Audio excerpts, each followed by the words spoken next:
কোরিয়াতে যে কোনো বাড়িতে থাকতে হলে 3টা উপায়ে থাকতে পারেন। একটা হচ্ছে ওয়ালসে, 2 নম্বর ঝনসে, আর একটা হচ্ছে মেম্মে।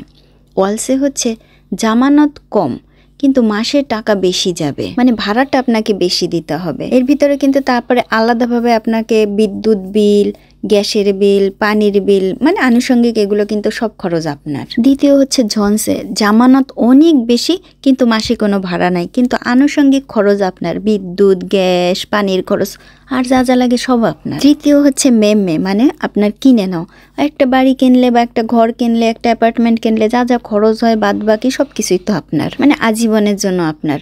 কিন্তু ওই যে 1 নাম্বার আর 2 নাম্বার ওয়ালসে আর ঝনসে এগুলোর কিন্তু মেয়াদ থাকে ঠিক 2 বছরের কন্ট্রাক্ট শেষ হলে আপনি আবারও কন্ট্যাক্ট করতে পারবেন, তাও 2 বছরের। আর হ্যাঁ, এইখানে কিন্তু ওইরকম কোনো নিয়ম নাই যে আপনি যদি এক নাগারে 10-15 বছর কোনো বাড়িতে থাকেন সেই বাড়ি আপনার হবে না।